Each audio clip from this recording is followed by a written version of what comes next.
Hats off to Cape Verde, hats off to Vozinha. আসলে এইরকম একটা ম্যাচ বিশ্বকাপেই শুধু দেখা যায়, এইরকম দলগুলো বিশ্বকাপেই চলে আসে।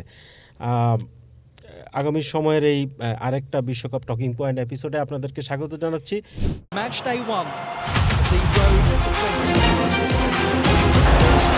stages of Euro 2020.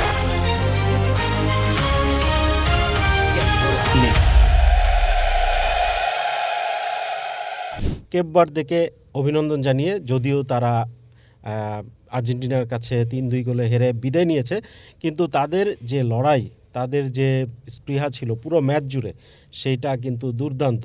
আর্জেন্টিনার সমর্থকদের একদম কাঁদিয়ে দিয়েছে বলা যায়। তারা ফজরের নামাজের সময় সম্ভবত তাহাজ্জুদের নামাজ পড়তে বসে গেছিল যাতে ম্যাচটা না হারে। আজকে আমাদের সাথে যে গেস্ট আছেন উনি অবশ্য আমাদের কেউ নন, উনি স্বনামধন্য ফুটবলার, সাবেক স্ট্রাইকার শেখ মোহাম্মদ আসলাম। আসলাম ভাই, আসসালামু আলাইকুম, আপনাকে স্বাগত। ওয়ালাইকুম আসসালাম। ফার্স্ট অফ অল জানতে চাই আপনি কোন দলের সমর্থক? আমি যে দল ভালো খেলে সেই দলের সাপোর্টার, এবং সব থেকে বড় আমি ফুটবল লাভার, সব থেকে এইটাই বড় ব্যাপার। তারপরও একটা দল করতে হয়, না হলে আসলে ঝগড়াটা হয় না। একটা ঝগড়া করার মতো ওই রকম পরিবেশ এখন নাই। এখন তো সারা বিশ্বে বিশ্বকাপের জালে জড়িয়ে সবাই একদম স্তব্ধ হয়ে গেছে এবং সবাই খুব এনজয় করছে। এখন আমরা আমাদের এই বিশ্বকাপ থেকে আমরা কি পেতে পারি সেটা আমাদের দেশের জন্য কত বড় ব্যাপার, সেইটাই আমাদের ভাবতে হবে এখন।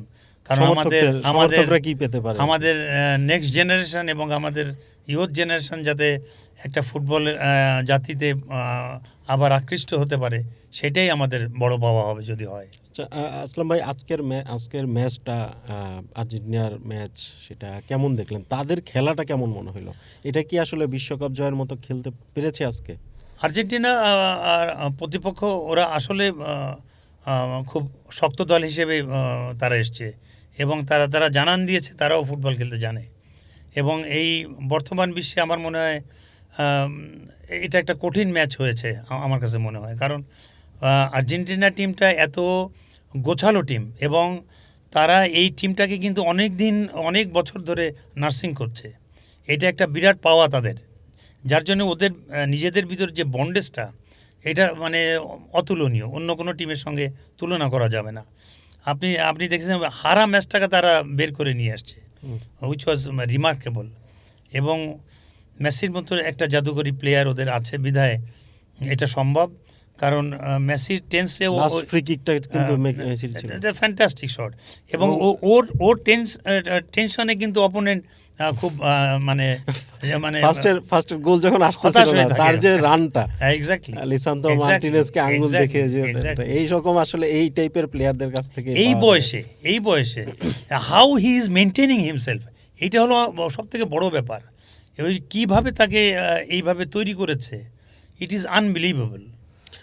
আসলাম ভাই, আপনি নিজে স্ট্রাইকার ছিলেন, আপনি এটা ভালো বুঝবেন যে একজন ভালো গোলকিপারকে বিট করা কতটা কঠিন। আসলে ভজিনার ব্যাপারে কি বলবেন?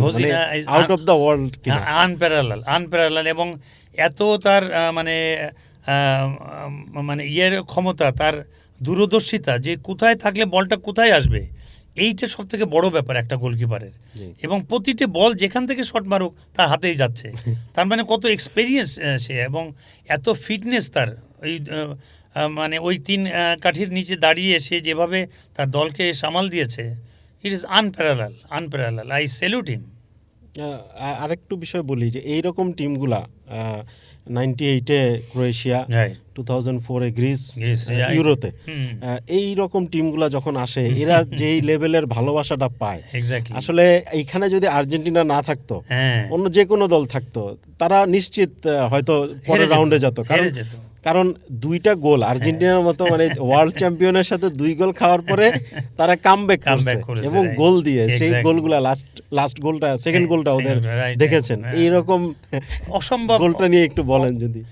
এত সুন্দর মানে তার দূরদর্শিতা যে এখান থেকে মানলে বুলেটের মতো যাবে, ইট ওয়াজ আনবিলিভেবল। এবং গোলকিপারও চিন্তা করে নাই যে এই ওখান থেকে শট মারতে পারে, এবং দ্যাট শট ওয়াজ মানে ক্লিনিক্যাল শট, একদম জায়গা মতো চলে গেছে এবং 3 কাঠির ভেতরে। ইট ওয়াজ ফ্যান্টাস্টিক এবং এত মানে দুর্দান্ত শট সহজে সবাই নিতে পারে না।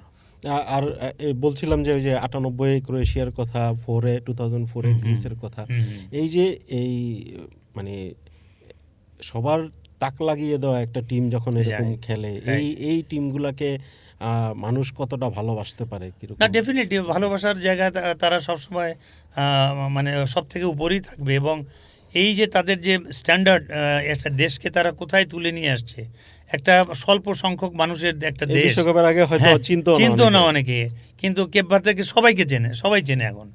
এই যে এটা জানান দিল বিশ্বকে নতুনভাবে, এটা একটা বিরাট পাওয়া ওই জাতির জন্য। ইভেন আমি সত্যি কথা, আমি তারা যে এই লেভেলের ফুটবল খেলা জানতাম না, শুধু জানতাম যে কেপ ভার্দে একটা দেশ আছে এবং সেটা আফ্রিকার ভিতরে মনে করতাম, ওরা যে দ্বীপ এটা জানতাম না। এই একটা ফুটবল, একটা টুর্নামেন্ট, তাদের যেই পুরা শেষে কাঁদতেছিল তারা হয়তো ভাবেও নাই যে এইভাবে হেরে যাবে। ঠিক যেমনি ভাবে নাই যে আর্জেন্টিনার সমর্থকরা যে এত কঠিন হবে। আসলে সমর্থকদের জন্য একটু বলেন, আমি যেটা বললাম যে আসলেই কি তারা ফজরের সময় তাহাজ্জুদ পড়া শুরু করছে কিনা? মনে হয় তাই, কারণ আমাদের যে সমর্থক গোষ্ঠী, আমাদের সারা বাংলাদেশ ব্যাপী আর্জেন্টিনার একটা বিশাল সমর্থক গোষ্ঠী আছে আমাদের। এরা হয়তো মনক্ষুণ্ণ হয়েছিল তখন, বাট আশার আলো জাগিয়েছে শেষ মেসি তাদের দ্বীপ জ্বালিয়েছে। বাট হেরে গেলে তাদের করার কিছুই ছিল না। যদি টাই ব্রেকারে চলে যেত তাহলে আসলে কোন দলটাকে আপনি মনে করেন যে অ্যাডভান্টেজ? আমার তো মনে হয় ওরা জিতে যেত, কেপ ভার্দেই জিতে যেত, কারণ গোলকিপার তো ট্রেমেন্ডাস, ও শিওর সেভ করে দিত। যে এরকমটা আমরা দেখলাম যে জার্মানি এবং নেদারল্যান্ডস ট্রাইব্রেকারে, আর ট্রাইব্রেকার গুলাতে গেলে যখনই ট্রাইব্রেকার যায় তখন বড় দলের জন্য মারাত্মক একটা চাপ।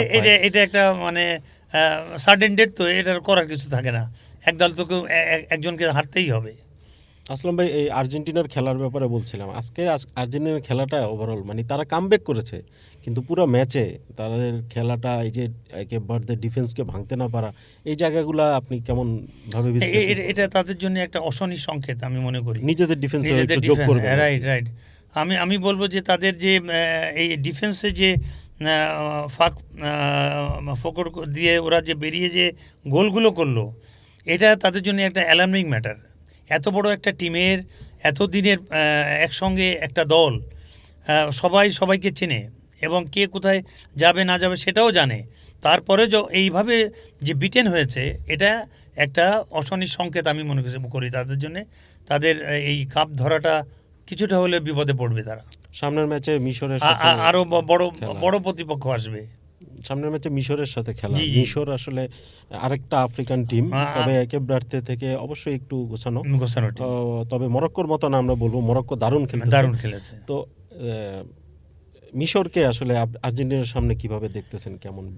এই ম্যাচটা খুব যোজন যুদ্ধ হবে এবং টেকনিক্যালি এবং ট্যাকটিক্যালি দুই দলই খুব ভালো ফুটবল খেলে। বাট আর্জেন্টিনার একটা প্লাস পয়েন্ট হলে এই প্লেয়ারগুলো অনেক দিন ধরে একসঙ্গে আছে, যেটা ওদের একটা প্লাস পয়েন্ট। হ্যাঁ, এটা একটা বিরাট পাওয়া, এবং এই কোচের আন্ডারে তারা অনেক দিন ধরে ট্রেন আপ হয়েছে। হ্যাঁ, রাইট, যেটার জন্য ওদের একটা প্লাস পয়েন্ট।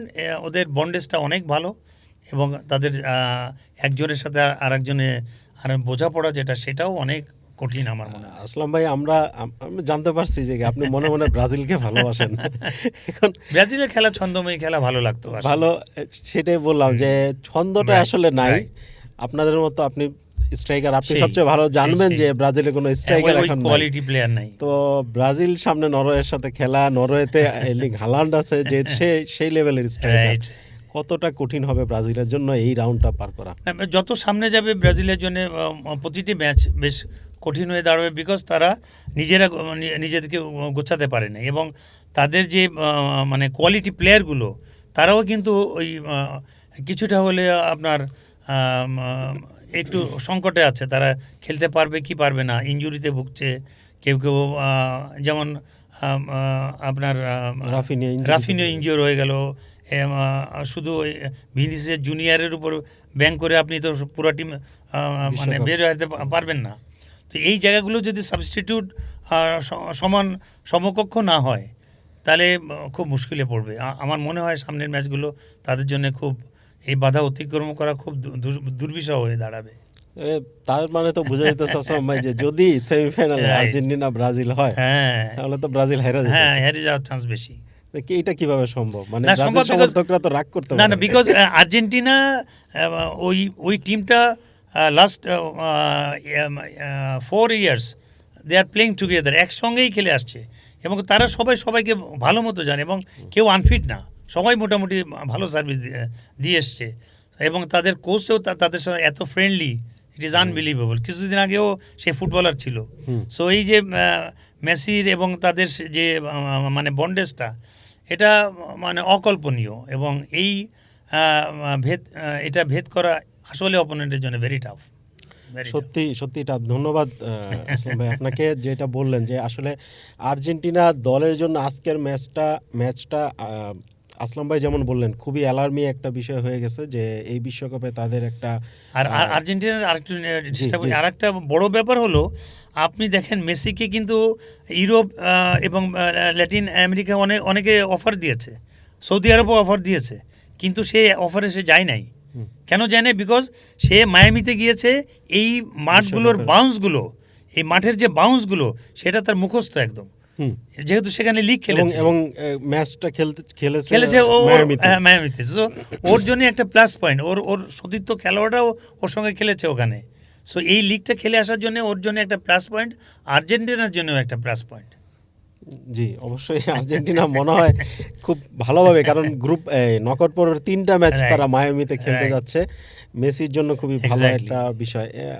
একটু যোগ করি আর্জেন্টিনার এই যে একসাথে কাতার বিশ্বকাপে এক মাঠে খেলছিল তারা, তো এই জিনিসগুলোকে অনেক সময় কমিটির টিম বলা হয় আর্জেন্টিনাকে, এটাকে কি বলবো? এটা ওদের লাক বলা যায়, যে ওদের লাকে এখানে পড়ে গেছে।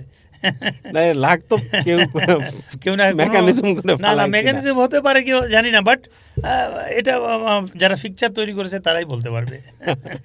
যাই হোক দর্শক, ধন্যবাদ আসলাম ভাই আপনাকে। দর্শক যেভাবে বলছিলেন যে আর্জেন্টিনার জন্য অ্যালার্মিং পয়েন্ট এই বিশ্বকাপে এই ম্যাচটা হারতে জিতে যাওয়া, ঠিক তেমনি এই বিশ্বকাপে একই মাঠে আরেকবার মেসি বুঝতে পারছেন যে তার কিভাবে খেলতে হবে।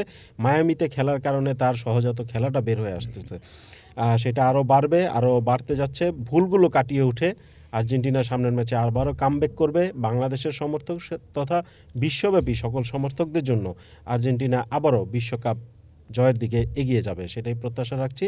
আমাদের সঙ্গে থাকার জন্য আবারও ধন্যবাদ আপনাদের।